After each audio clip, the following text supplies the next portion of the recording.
Voici un excellent souvenir signé Real Limit by. C'est le son qu'on écoutait à l'instant sur la radio. Regardez vos montres, il est exactement 10h. Le son des Antilles. Radio Sud-Est 89.3.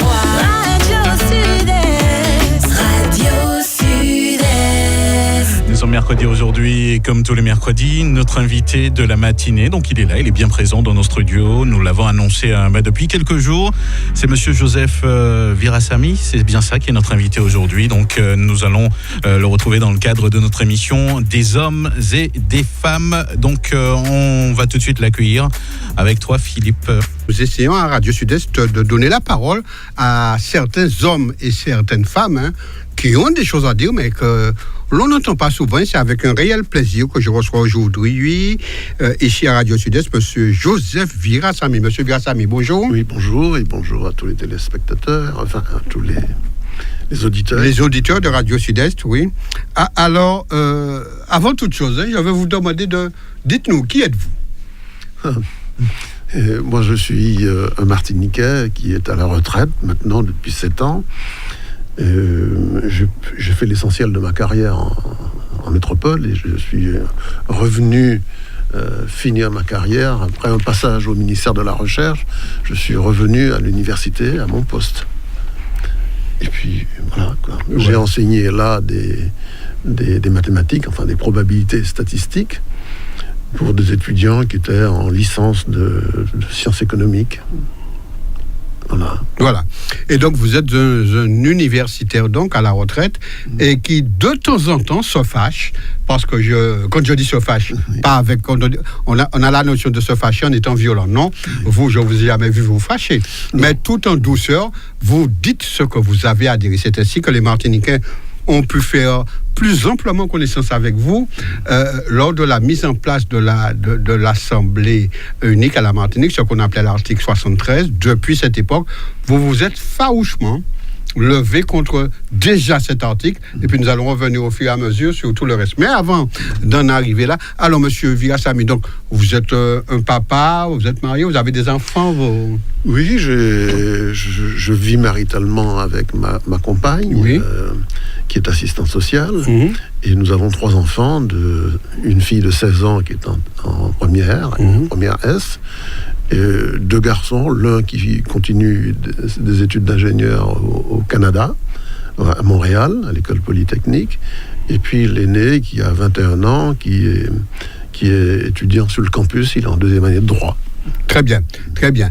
Et donc, voilà, donc une fois ce décor planté, alors est-ce que, je disais tout à l'heure, on vous a surtout connu lors de la mise en place de l'article 73, quand vous vous êtes levé, et je dirais même élevé contre cet article, aviez-vous raison, d'après vous, à l'époque? Eh bien, j'avais d'autant plus raison que la suite des événements me donne raison. Je ne vais pas faire de triomphalisme ici, mais vous voyez comment fonctionne la CTM et les problèmes qu'il y a. Donc, c'est une structure qui ne fonctionne pas. Mais indépendamment de ce problème du fonctionnement ou du pas fonctionnement, c'est le problème que j'ai soulevé en 2010 de la légalité de la construction de cette CTM. Et je prétends, et je prétendais, et je prétends toujours... Et vous insistez? Et j'insiste, et maintenant au niveau des instances internationales, que sont la Commission européenne, la Cour de justice de l'Union européenne, puisque les institutions juridiques françaises ont fait pique-pendre, ont fait des faux usages de faux pour empêcher que les requêtes et on pourra en parler, que les requêtes que j'ai faites aboutissent à l'annulation de la CTM. Et cela risque fort d'arriver, je pense. Vous le pensez, honnêtement? Très honnêtement, oui. Parce que, on pourra en parler, mais vous savez que lorsqu'on a interrogé les Martiniquais, il fallait leur consentement pour que le gouvernement puisse légiférer, pour que le Parlement puisse légiférer. Or, le consentement, il y a une procédure bien précise. Il fallait poser une question lors d'une consultation. C'est ce que dit l'article 73 et l'article 72.4 de la Constitution. On a commencé par poser 2 questions liées l'une à l'autre. lors de 2 consultations. C'est pas la procédure. La procédure, c'est une question lors d'une consultation. Si vous lisez l'article 72.4, l'alinéa 2, vous verrez que c'est marqué dedans. Et en plus, ça devait être une question sur proposition du gouvernement. La proposition du gouvernement a été modifiée par le président de la République, et à la place de se substituant, comme c'est marqué dans la Constitution, il a mis exerçant les compétences, une collectivité unique exerçant les compétences. Mais ça n'existe pas dans la Constitution française. Collectivité unique exerçant les compétences, vous pouvez chercher partout dans la Constitution, vous n'allez pas trouver cette expression. Donc, on a posé aux Martiniquais une question qui n'avait pas de sens. Une mauvaise question. Oui. Et vous estimez qu'il y a eu une mauvaise réponse? Non, pas forcément. Eh bien si, il y a une mauvaise réponse, parce que non seulement on a fait ça, mais on a pris un décret qui a fait en sorte qu'on a expulsé les partisans du non. Et j'étais président de l'association Non le 24 qui préconisait le non au référendum. Eh bien, nous n'avons pas eu droit de faire campagne, parce qu'il y a eu une petite astuce qui a été inventée par M. Sarkozy, c'est qu'il fallait 7 signatures d'élus. Or, ils savaient tous que tous les élus avaient dit qu'ils allaient voter oui. Alors, on n'allait pas pouvoir trouver 7 signatures. Alors, et pourquoi 7 signatures? Alors qu'en 2003, pour le même genre de questions, mais cette fois-ci qui respectait la Constitution, en 2003, il y avait seulement 3 signatures. Il fallait 3 signatures. Cette fois-ci, on en met 7, alors que tout le monde, tous les partis politiques traditionnels étaient d'accord pour pouvoir répondre oui à la question. Donc vous pensez que dès le départ, les dés étaient pipés? Mais oui. Et bien, non seulement les dés étaient pipés, mais en expulsant les partisans du non, on a violé une directive européenne qui oblige à ne pas faire de discrimination à l'égard des gens parce qu'ils sont femmes, parce qu'ils sont hommes, parce qu'ils sont homosexuels, parce qu'ils sont ceci ou cela. Donc, il y a eu une violation du droit européen. Et lorsqu'on a signé un traité sur la Convention européenne, on n'a pas le droit de violer le droit européen. C'est pour ça qu'il n'y a pratiquement aucune chance pour que la CTM perdure si la Cour de justice de l'Union européenne est saisie. Et elle va être saisie. Vous ne l'avez pas encore saisie, cette Cour européenne? Non. Pour 2 raisons. C'est parce que le dossier a été déclaré recevable par la Commission européenne. Et en principe, la Commission européenne, elle se donne 1 an pour pouvoir négocier avec l'État fautif, présumé fautif. Or, elle a déclaré recevable notre requête le 8 juin 2017. Donc, elle a jusqu'au 8 juin 2018 pour pouvoir négocier avec le gouvernement français sur toutes les récriminations que nous avons portées. Et si il n'y a pas de réponse valable du gouvernement français, eh bien, il va y avoir la mise en œuvre d'une procédure d'infraction avec paiement d'une pénalité financière par l'État français, jusqu'à ce que la Cour de justice ait décidé. Donc la Cour de justice va probablement être saisie, parce que il n'y a pas moyen de répondre. Quand on a violé une directive européenne, on l'a violée. Elle est violée. Tout, ben, voilà, et puis c'est mort. Et puis il n'y a pas que ça, parce qu'il y a le Conseil d'État français qui a fait 3 faux et usage de faux dans cette affaire. Ils avaient dit effectivement que la question posée dans une décision du 19 juillet que j'ai, ils avaient dit que la question posée aux Martiniquais était la question de la création d'une assemblée unique, comme vous avez dit d'ailleurs tout à fait au début. Et c'est bien ça, on a fait campagne sur l'assemblée unique. Tout à fait. Eh bien, après, quand ils ont écrit ça dans une décision du 19 juillet, 50 jours plus tard, ils m'envoient une ordonnance du président de la commission du contentieux du Conseil d'État me disant on s'est trompé, il y a eu une erreur matérielle et c'est à la place d'assemblée unique, il faut mettre collectivité unique. Seulement, c'était pas possible de changer ça. Tout simplement parce qu'on a 30 jours, lorsqu'on prétend qu'on a fait une erreur matérielle, on peut changer qu'au bout de 30 jours, après 30 jours, on peut rien faire. Il y a déjà ça. Et puis en réalité, c'était pas vrai. Lorsqu'on change une erreur matérielle, on ne peut pas changer la décision du juge. Or, changer assemblée unique par collectivité unique, c'était permettre de tuer le département et la région, alors qu'Assemblée unique, il fallait le maintenir. C'est-à-dire qu'on a inversé carrément la décision du Conseil d'État. Le Conseil d'État lui-même a inversé sa décision au-delà des 30 jours. Alors, et quel intérêt justement avait le Conseil d'État d'inverser sa décision? Vous pensez qu'il y avait des... mais bien sûr, le Conseil il y avait d'État, des pressions derrière? mais bien sûr, c'était une dépression politique. On leur a dit, mais qu'est-ce que vous avez fait? Vous avez écrit Assemblée unique, alors précisément qu'on a tout fait pour pouvoir mettre collectivité unique. Alors qu'est-ce que vous êtes allé dire là? Mais les magistrats... Le Conseil d'État, c'était bien lui qui était responsable de la surveillance du comité de surveillance de ces 2 référendums. Il a bien entendu qu'on a fait campagne sur l'Assemblée unique. Donc, il a écrit ce qu'il a vu. On a fait campagne sur l'Assemblée unique. Alors, voilà donc l'Assemblée unique, malgré le fait que vous soyez mis en opposition sur ce sujet. L'Assemblée unique s'est installée. Aujourd'hui, l'Assemblée unique fonctionne ou pas. La CTM, donc, en tant que Martiniquais d'abord, oui. Et puis un universitaire, un homme qui a voyagé, qui a une vision internationale des événements. Qu'est-ce que vous pensez de la situation actuelle de la Martinique? Eh bien, elle est catastrophique, la situation actuelle de la Martinique, pour la raison très simple, c'est que la CTM n'a pas d'argent. Elle n'a plus d'argent. De plus, vous le savez peut-être, mais Miguel Laventure l'a dit il n'y a pas très longtemps, la CTM, comme 370 collectivités de l'ensemble de la France, devront signer avec l'État une convention pour ramener les excédents, les déficits, au seuil de 9%. Alors, pour le moment, la Martinique est à un taux de déficit de 14%. Eh bien, il va falloir la ramener au niveau national de 9%.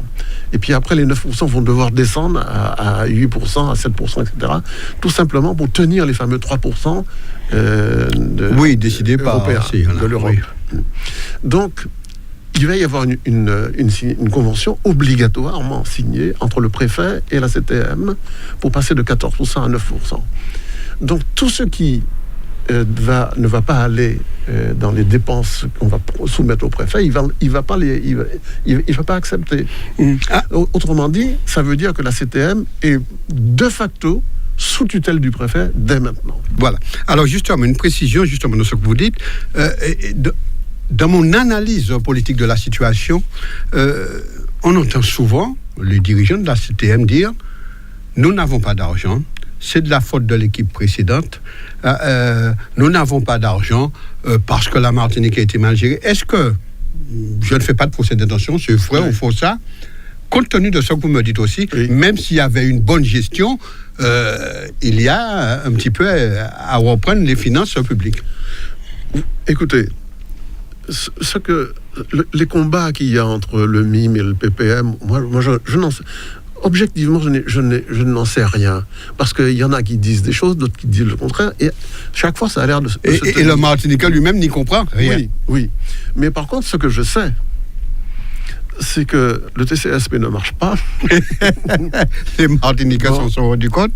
Ce que je sais aussi, c'est qu'on ment à la population quand les gens demandent des subventions. Il n'y a pas d'argent. Donc, on dit aux gens, le dossier est en train d'être étudié.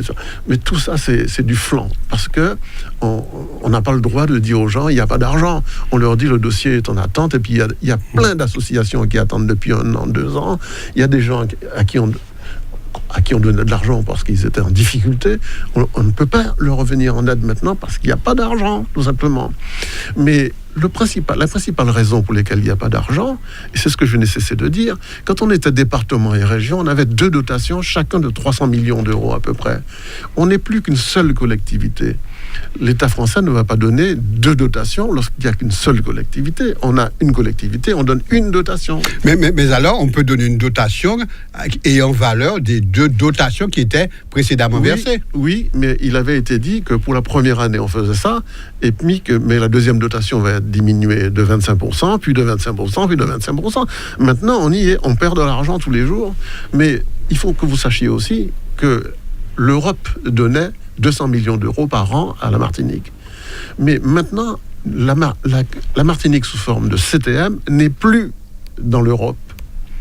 Elle n'est d'ailleurs plus dans la France non plus, parce que justement, on a mal fait le passage de département-région à CTM, on l'a mal fait, comme je l'ai dit tout à l'heure. Mais pour pouvoir revenir dans l'article 73, l'article du droit commun, il fallait, dit l'article 72.3, il fallait que cette nouvelle collectivité ait été créée conformément à ce qu'avait dit la Constitution, c'est-à-dire une consultation et une question. On n'a pas fait ça. Autrement dit, la nouvelle collectivité n'a pas été créée suivant les exigences de l'article 72.3, c'est-à-dire qu'on ne peut pas revenir dans l'article 73. Mais on n'est pas dans l'article 74, on n'est pas dans l'article 73. Nous sommes dans aucun article, alors non, si je vous écoute. On est dans aucun article. Et comment vous êtes le seul à la Martinique à tenir ce langage? Eh bien, je vais vous dire quelque chose. Je me suis présenté au sénatorial récemment. Ça n'était pas pour être élu sénateur. Je savais bien que les gens ne m'éliraient pas sénateur. Mais j'avais proposé aux grands électeurs, j'avais fait un PowerPoint spécial, c'est-à-dire une projection, pour leur expliquer comment on avait violé la Constitution et comment cette collectivité était illégale et comment on perdait 500 millions par an. J'ai projeté cela dans toutes les communes de Martinique, sauf celle du Lamentin, parce que M. Zobda n'a pas voulu que j'expose cela aux conseillers municipaux du Lamentin. Il m'a dit non, vous parlez simplement, vous ne faites pas de projection. Bon. Mais toutes les autres municipalités, il y en a même 8 d'entre elles qui m'ont demandé de prendre le temps de revenir, parce qu'on n'avait que 30 minutes, de prendre le temps de revenir pour expliquer ça plus calmement, en prenant le temps qu'il fallait. Bon, on n'a pas encore fait, mais je suis disponible pour pouvoir le faire. Eh bien, écoutez, on a perdu 500 millions d'euros. J'ai demandé aux 860 grands électeurs de soutenir ma candidature. C'est pas ma candidature elle-même, mais de soutenir ce que j'étais en train de dire, pourquoi on avait violé la Constitution et pourquoi la CTM n'était pas convenable sur le plan juridique. Et comment on perdait 500 millions d'euros. Mais il y a 15 personnes qui ont voté sur les 860 pour ce que je proposais. Autrement dit, il y a 845 grands électeurs, les politiques qui ont été élus par les Martiniquais, qui sont d'accord pour perdre 500 millions d'euros par an. Et maintenant, on est en difficulté là. C'est ça le problème. Voilà, d'où ma question. Je prolonge un petit peu ça, parce que quand je vous écoute, je me dis, mais bon Dieu, mais pourquoi il est le seul à tenir un tel langage? Parce que tous sont appelés à voter oui. Donc vous pensez que c'est parce qu'on a voté oui que nous avons perdu ces 500 millions d'euros? Mais bien sûr que c'est pour ça. Et c'était quelle enveloppe européenne ou je ne sais trop quoi? L'Europe donne 200 millions d'euros, à peu près 800 millions. 200 millions d'euros pour les 800 millions d'euros pour les 5 années. Si vous regardez, bon, très bien. Fait 200 millions d'euros à peu près. Bon. Alors, on perd dans la requête que j'ai faite à la Commission européenne, je lui ai fait remarquer que nous ne sommes plus juridiquement dans la France et dans l'Europe. Et ils sont en train d'étudier ça en ce moment. C'est-à-dire que les 200 millions d'euros, les 900 millions d'euros qu'on a donnés de 2011 à 2017, il va falloir les rembourser à l'Europe. Mais est-ce que vous n'avez pas peur qu'après qu'on vous dise, mais est-ce que c'est parce que vous avez mené une action envers l'Europe, envers les tribunaux, qu'aujourd'hui qu'on demande ce remboursement? Mais monsieur, je suis en train de dire ce qu'on a fait et je suis en train de lire la Constitution. Il y a 3 articles de la Constitution qui vous disent exactement ce qu'il fallait faire et on l'a fait en 2003. Et pourquoi on l'a pas fait en 2010? Moi, je n'ai rien fait. Avant même qu'on ait fait ça, j'ai dénoncé qu'on ne pouvait pas le faire. Depuis, j'ai écrit un premier article qui s'appelait L'éloge de la peur en novembre 2009 pour dire aux gens: n'allez pas voter ce truc-là parce que ça n'est pas dans l'intérêt des Martiniquais. Vous voyez, alors des gens me disent, mais vous êtes départementaliste, vous êtes régionaliste. Je ne sais pas si je suis départementaliste ou régionaliste. Ce que je dis, c'est que nous sommes un petit pays qui avons à peu près les ressources de la Dominique et de Sainte-Lucie, c'est à peu près identique à ça. Est-ce que nous voulons quitter l'aide de 66 millions de gens qui habitent la France hexagonale pour en revenir à avoir des ressources comme celle de Dominique et de Sainte-Lucie et casser en 4, couper en 4, par 4, diviser par 4, le niveau de vie des Martiniquais. Est-ce qu'on a dit ça aux Martiniquais? Non, on leur a caché cette affaire-là. Alors, quand je vous écoute, Joseph Virasamy, est-ce que vous avez un regret qui est celui de n'être pas entré, par exemple, en politique, plutôt pour pouvoir, au moment des justement, se faisaient les choses, être là et dire ce que vous pensiez? Écoutez, j'étais membre du Parti Socialiste à ce moment-là. Très bien. J'ai essayé de convaincre le Parti Socialiste de venir avec moi défendre cette position-là. Eh bien, sous l'influence de Louis-Jo Monscou en particulier, ils sont allés avec le PPM, Ensemble pour une Martinique nouvelle, et ils sont allés là-dedans. J'étais quasiment persona non grata dans mon propre parti politique. C'est d'ailleurs pour ça que je l'ai quitté. Si ça se trouve, l'homme à abattre? Avez-vous eu cette impression? Non, quand même pas. Oui, personne n'a cherché à m'abattre. Oui, mais quand je dis abattre politiquement, c'est-à-dire vous enlevez la parole. C'est exactement ce qu'on fait, les médias. On a cherché à m'ignorer. Il y a une seule radio, une seule télévision qui m'a donné la parole, c'est Zouk TV. Dans une émission qui s'appelait, je ne me rappelle plus comment ça s'appelait. Bon. Eh bien, Zouk TV m'a invité peut-être 7 ou 8 fois en 7 ans, en 8 ans. Et j'ai expliqué pendant 2 heures aux Martiniquais, parce qu'il y avait des questions-réponses, mon point de vue. Beaucoup de gens connaissent mon point de vue en Martinique. Et ils savent que je ne lâcherai jamais ce combat jusqu'à ce qu'on revienne au département et à la région, qu'on rétablisse nos deux dotations, qu'on maintienne les subventions que nous donne l'Europe et que les Martiniquais récupèrent le dû, comme la Guadeloupe. D'ailleurs, la Guadeloupe n'a pas de problème financier. Ils ont gardé la dotation du département, de la région. Ils sont restés proches de la France. Et Mayotte même. Si vous regardez une décision du Conseil européen au sujet de Mayotte, ils ont dit la chose suivante, vous pouvez aller sur Internet, vous allez le voir, que comme Mayotte a voté à 95,2% pour rester proche des valeurs de la France, eh bien, en récompense, on l'a fait passer de l'article 355, où ils étaient pétomes, à l'article 349 des régions d'outre-mer. C'est la récompense que cette population a voulu rester très proche de la France. C'est écrit dessus. Alors, maintenant, nous faisons l'inverse, c'est-à-dire que nous disons, nous sommes indépendantistes. D'ailleurs, il y a un indépendantiste, je crois, à la tête de la CTM, si je ne m'abuse. Il y a des autonomistes qui sont dans la CTM. Autrement dit, les seuls partis qu'on entend en Martinique et qui élisent des députés et des sénateurs, ce sont des indépendantistes et des autonomistes. Qu'est-ce que les gens de la France entendent? Mais la Martinique veut foutre le camp, puisque vous élisez des autonomistes et des indépendantistes. Mais venez pas nous demander de l'argent. Oui, mais alors, à ce moment-là, c'est de la faute à qui? Est-ce que c'est de la faute des Martiniquais qui votent pour des indépendantistes et des autonomistes? Ou bien est-ce la faute des départementalistes, en tout cas ceux que j'appelle de la sorte, pour n'avoir pas su cultiver ce terreau départementaliste qui fait que 9 fois sur 10 on ne vote pas pour eux, quoi. Mais écoutez, les départementalistes martiniquais, c'est les gens de la droite. Ici. Tout à fait, disons-le comme ça, de la droite. De la droite. Bon, mais les gens de la droite disent la CTM c'est pas bon, mais si c'est nous qui sommes à la tête de la CTM, il bon. Alors, qu'est-ce que c'est que ce dialogue-là? Qu'est-ce que c'est que ce machin? Alors, moi, j'ai présenté une liste à la CTM en 2006. Je me rappelle, oui. J'ai présenté une liste. Il y a 3000 personnes qui ont voté pour moi. Enfin, pour ma liste. Parce que je leur ai tenu un discours leur disant « Restons département, restons région ». Bon. C'est vrai qu'au deuxième tour, j'ai appelé à voter pour l'équipe qui est en place à l'heure actuelle et pour laquelle je ne suis pas bien fier. Marie-Jeanne ne m'attendait pas à ce qu'il devienne un calife, mais c'est un vrai calife. Et c'est un type qui est devenu un malade de la décision, quoi. Il ne sait pas partager, il ne sait pas... Il y a des gens dans cette CTM qui sont pas compétents et puis qui ont des postes de responsabilité et puis mais finalement le moins de papier cul qu'on doit acheter, il faut le demander à Marie-Jeanne. Enfin, c'est pas comme ça que je voyais les choses.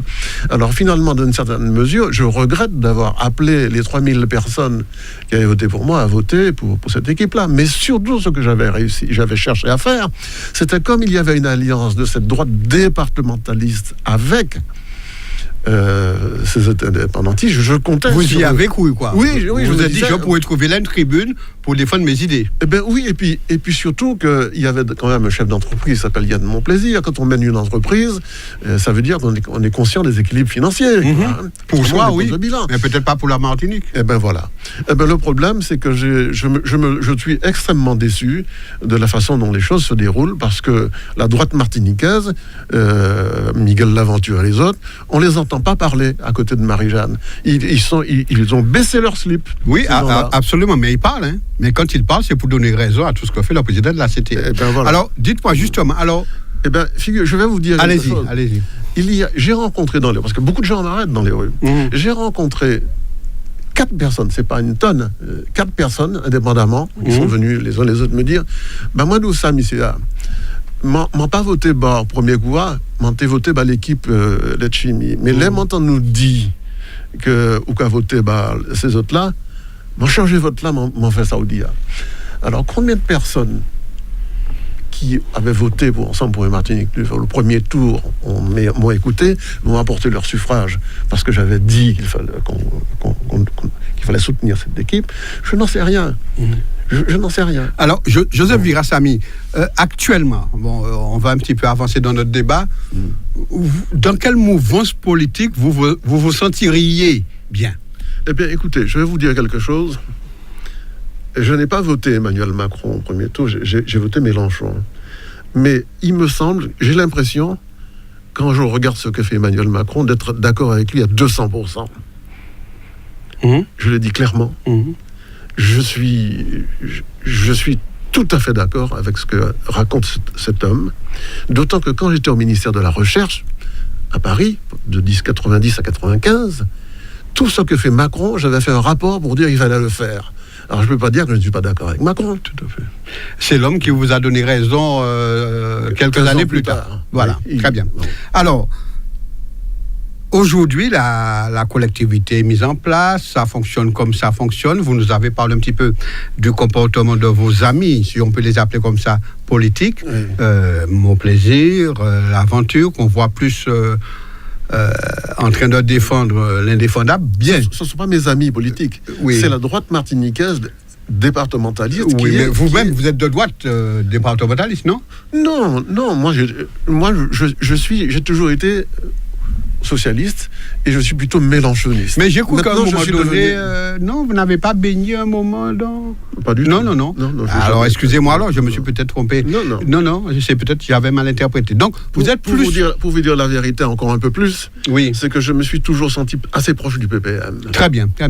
Je me suis toujours senti assez proche du PPM. D'ailleurs, quand j'habitais à Fort-de-France, j'ai toujours voté avec le PPM.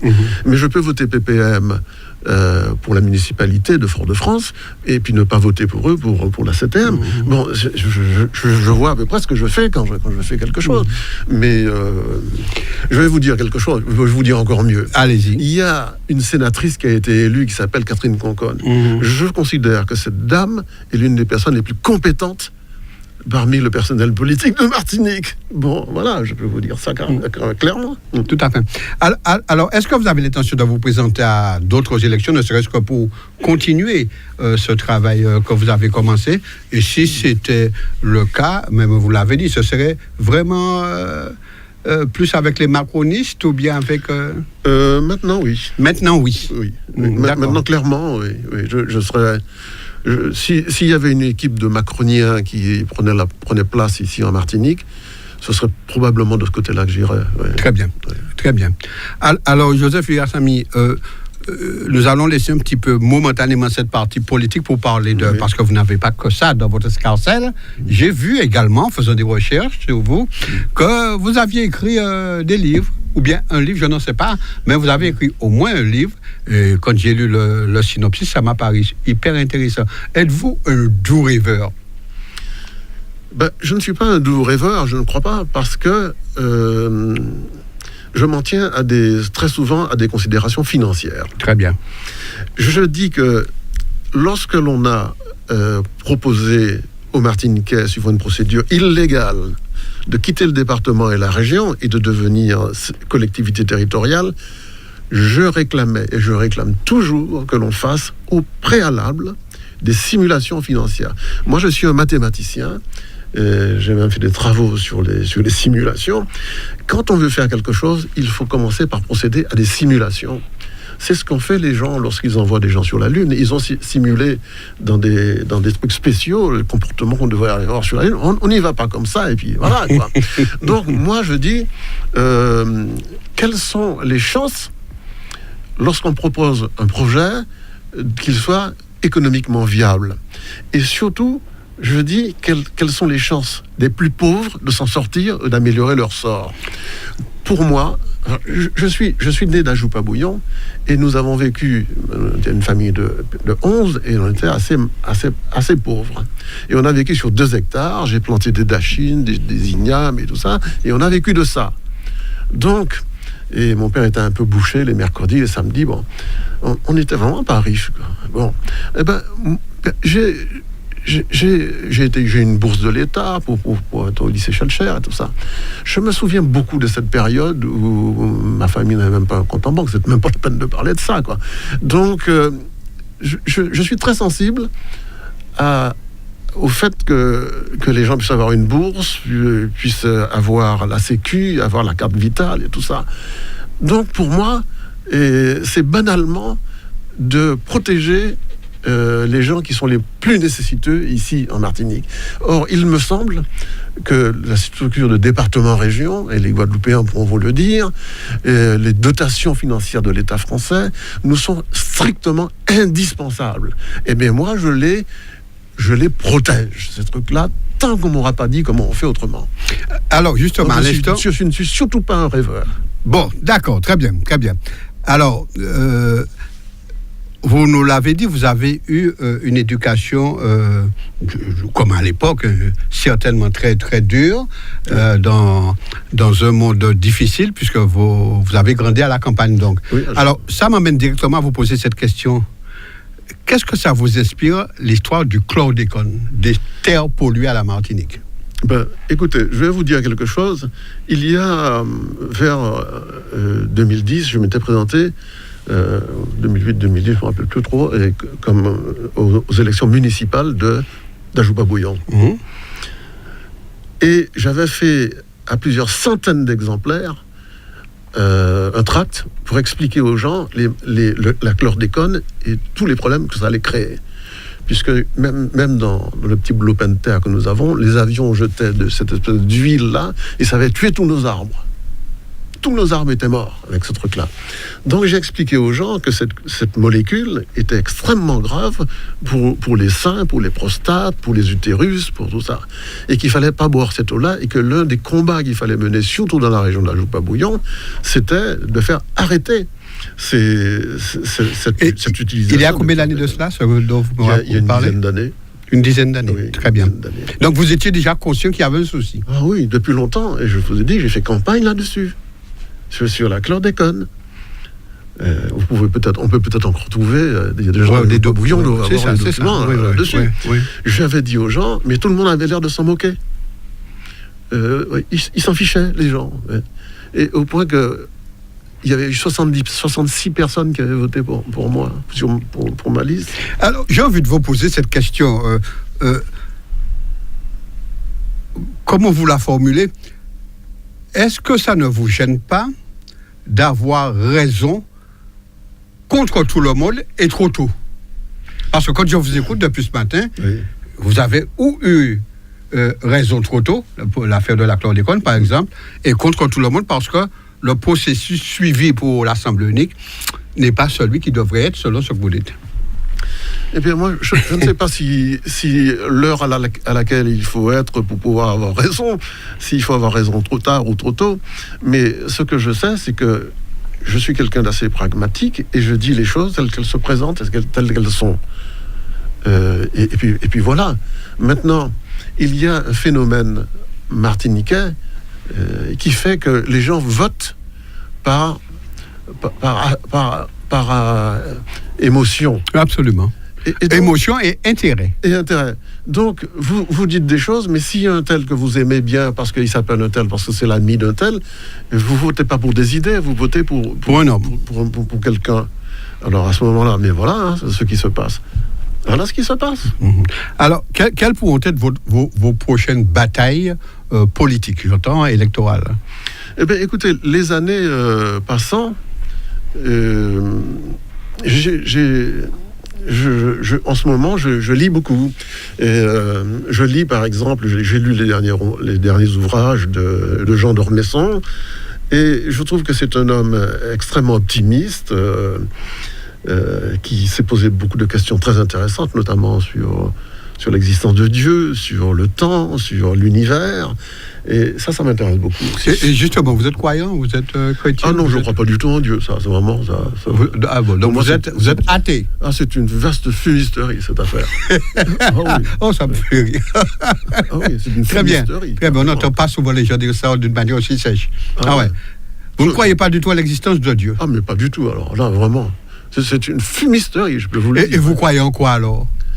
Eh bien, parce qu'il faut bien croire en quelque chose. Eh bien, mais pour quelle raison voulez-vous croire en ça? Moi, j'étudie de manière assez approfondie les recherches sur l'univers. Bon, mais le temps tel qu'on le connaît, n'a pas toujours existé selon les derniers scientifiques. Il y a un type qui est toujours dans une chaise comme ça, il s'appelle Stephen Hawking, qui a écrit une brève histoire du temps. Mais le temps, c'est un drôle de truc. Il n'a pas toujours existé, d'une part, selon les scientifiques, et puis les scientifiques ne savent pas ce que c'est que le temps. D'ailleurs, les gens confondent la durée avec le temps. Ce qu'on mesure, c'est la durée, mais le temps, on ne sait pas ce que c'est. Et pour vous, le temps, c'est quoi? Mais pour vous, même en tant qu'individu, même si vous ne le savez pas, est-ce que vous avez une projection, une idée de ce que ça pourrait être? Non, je n'en sais rien. Je sais la durée, c'est-à-dire le temps qui me... Vous voyez, on dit le temps. Le temps, l'espace-temps qu'il me faut pour me déplacer d'un endroit à un autre. Bon, mais le temps lui-même, est-ce qu'il s'écoule, est-ce qu'il est fixe, etc. Les scientifiques les plus chevronnés ne savent pas ce que c'est que le temps. Et quand vous avez éduqué vos enfants, donc vous les avez éduqués dans cet état d'esprit que... Ou bien, parce qu'il y a des gens comme ça qui ne croient pas, mais bon, ils sont dans ce dont on a l'habitude, les enfants vont à la messe, font l'éducation, font la communion. Mes enfants m'ont souvent entendu parler de ces histoires de Dieu, et eux-mêmes, ils n'y croient strictement pas, parce qu'ils ont probablement été influencés par les arguments que je sors. Mm-hmm. Mais bon, et puis si vous allez en Inde par là, ou en Orient, ils n'ont pas du tout les mêmes conceptions que oui, leurs dieux sont différents, oui. C'est tout à fait différent. L'histoire de la Bible et tout ça, enfin, des histoires de dormir debout, quoi. Est-ce que vous voyez la résurrection, vous croyez à ce truc-là? Alors, vous êtes en poussière, alors un arbre qui est mort, qui est pourri, vous allez le voir repousser avec des feuilles et des fleurs. Enfin, qu'est-ce que c'est que cette histoire-là? Alors, vos membres vont se reconstituer, vos poussières, et puis vous allez redevenir quelqu'un. Il faut vraiment prendre les gens pour des cons. Donc, la vie de Jésus et tout ce qui se passe, d'ailleurs, au nom de la religion, actuellement, en Israël, dans tout le secteur là-bas, là, pour vous, alors... Mais écoutez, l'Ancien Testament et même le Nouveau, c'est des histoires de Juifs. C'est des épopées juives qui sont écrites là-dedans. Ça s'adresse qu'aux Juifs, vous pensez? Mais non, ça ne s'adresse pas qu'aux Juifs, parce que les Juifs ont réussi à faire en sorte que tout l'Occident ait récupéré leur histoire de bon Dieu. Alors, oui, bien ça. L'Arche de Noé, tout ça. Enfin, c'est des histoires. Pour moi, ce sont des histoires, mais ce sont de belles histoires qui ont des raisons de permettre à l'homme peut-être d'y croire et d'espérer. Mais l'histoire de l'Arche de Noé, elle existait déjà 3000 ans auparavant, avant celle qui était écrite dans la Bible, chez les Assyriens. Les scientifiques ont découvert ça. Bon, alors vous voyez, donc très bien. Alors, nous allons. J'ai été très heureux d'avoir en face de moi un athée parce que ça ne m'était presque pas arrivé. On va passer à autre chose qui me paraît un fait de société important, d'ailleurs qui fait débat, puisqu'on est là un petit peu pour ça, pour discuter de tout. Il y a un débat qui est en France actuellement sur l'âge qu'on fixe pour le consentement sexuel des adolescents. Vous, l'homme que vous êtes, qu'est-ce que vous en pensez? Est-ce qu'il y a un âge pour qu'un enfant ait un consentement pour le sexe, parce qu'à notre époque, les gens comme vous et moi, et peut-être plus l'éducation que nous avions reçue, c'est à la majorité, quand on est chez soi, qu'on devait avoir ce type de pensée. Vous voyez, je pense que une société doit vivre suivant un certain nombre de règles juridiques pour qu'elle puisse se tenir. Donc, je considère qu'il est normal de fixer aussi une limite. On la dépasse ou on la dépasse pas, mais on prend ses risques. Mais du point de vue sociétal, il est important de fixer une limite. Et c'est au législateur de le faire. Très bien. Et vous pensez que 15 ans, c'est un âge correct pour un jeune homme ou une jeune fille Oui, parce que les choses varient. Mais de 16 à 18 ans, les gens sont beaucoup plus mûrs que nous l'avions été quand nous avions 21 ans. Absolument. Bon, absolument. Donc ce n'est pas une date immuable. Maintenant, on l'a fixé aux environs de 16 ans. Ben voilà, c'est bon. Non. Mais il est important que dans la société, on fixe une limite au-delà de laquelle on doit respecter un certain nombre de choses. Alors, quel regard avez-vous, au-delà de la CTM, au-delà du développement économique, touristique, social, tout ce que vous voulez, quel regard avez-vous sur la société martiniquaise ? Eh bien, écoutez, la société martiniquaise, je suis assez pessimiste pour plusieurs raisons. La première, c'est que c'est une société qui vieillit, d'une part, et on est passé en quelques années de 324 000 à 274 000, je crois, à peu près, personnes. Vous voyez la chute que ça entraîne. Donc, ça veut dire moins d'écoles, moins d'enseignants, etc. Parce qu'il y a moins d'élèves moins de dotation, même. Moins de dotation, etc. Et ce que je vois, c'est que nous avons... il y a une substitution qui se fait. Si vous allez aux Trois-Îlets, si vous allez aux Andalais, vous voyez ça. Beaucoup de métropolitains qui remplacent des Martiniquais. Donc, le génocide par substitution, il est en train de se dérouler sous nos yeux. Il y a aussi le fait que, et mes propres enfants me l'indiquent, la plupart des jeunes ne veulent plus rester en Martinique parce qu'ils sont attirés non seulement par la France, mais beaucoup par le Canada, beaucoup par le monde entier, tout simplement. Et qu'est-ce que nous avons comme ressources ? Nous n'en avons pas plus, potentiellement, que la Dominique et Sainte-Lucie. C'est-à-dire que si nous refusons de rester dans le grand ensemble franco-européen, nous allons aller tendanciellement vers les situations de la Dominique et de Sainte-Lucie. Voilà. C'est pour ça que je préconise que nous restions dans la France et dans l'Europe. Est-ce que vous pensez... intérêt. Tout à fait. Est-ce que vous par pensez... idéologie, c'est par intérêt. Par intérêt pour la Martinique, pour le pays. Les Martiniquais. Est-ce que vous pensez que la Martinique a encore justement... Je vais vous dire encore quelque chose. Allez-y.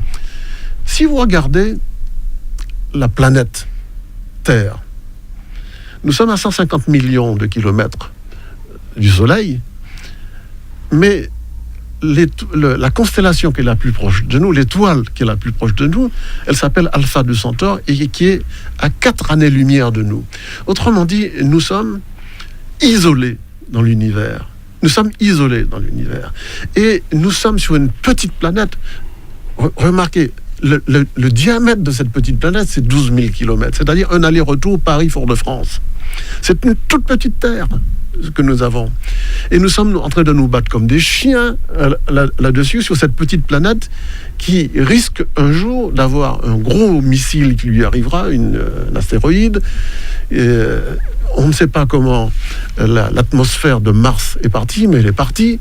Nous sommes en train d'abîmer cette planète et nous sommes en train de nous battre comme des chiens, les uns contre les autres, d'un côté à l'autre de cette planète qui est toute petite. Oui, mais quand les hommes même chargés de diriger cette planète ne sont pas d'accord, par exemple, sur le réchauffement climatique, comment pourrait-on y arriver ? Mais ils ne sont pas d'accord. Il n'y a que Trump qui n'est pas d'accord dans cette affaire-là.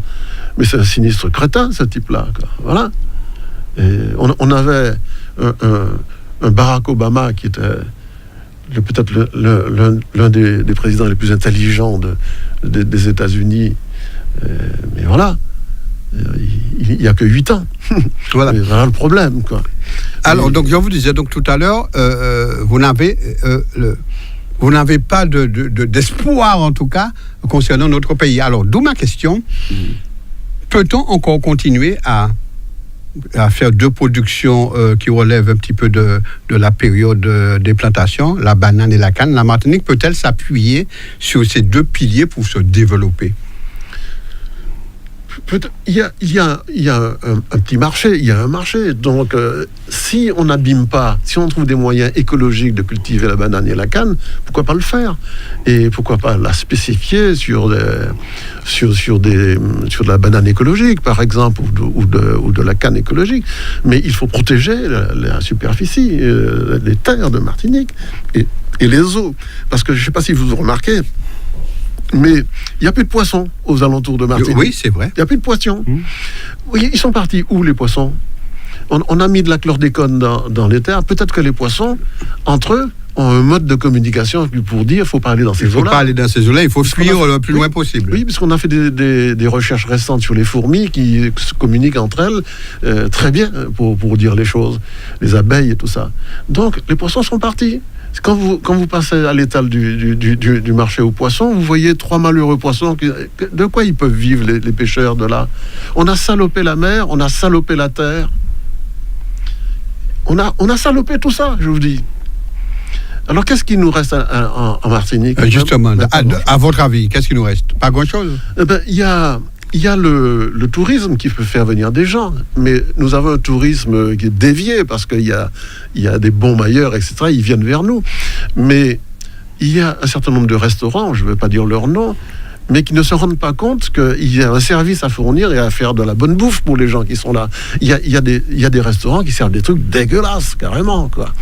Alors, moi je dis que la collectivité martiniquaise, je ne parle pas de la CTM, parce que je n'en veux pas de la CTM. Tout à fait. Mais je dis que la collectivité devrait prendre en charge la surveillance des restaurants, de tout ce qui est lié au tourisme, parce que c'est l'une de nos richesses, le tourisme.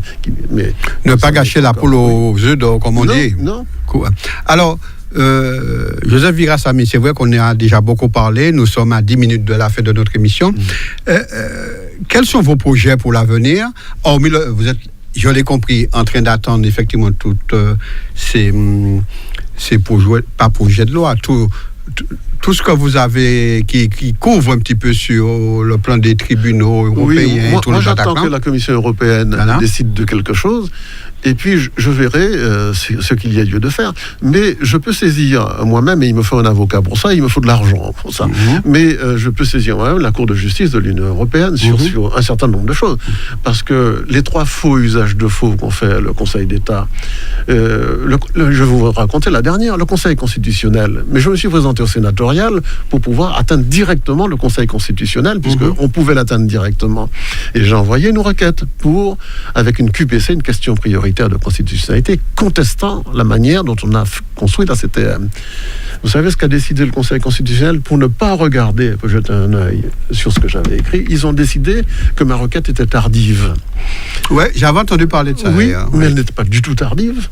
Mais ils ont écrit ça parce qu'ils ont dit qu'elle est arrivée le lundi 6 octobre. Mais seulement, quand on est dom-tom, on a 1 mois de plus de délai de route, ça s'appelle. Donc on avait jusqu'au 4 octobre pour pouvoir le faire. Mais seulement les décisions du Conseil constitutionnel ne sont pas... on ne peut pas faire de recours. Ils ont trouvé ce biais-là.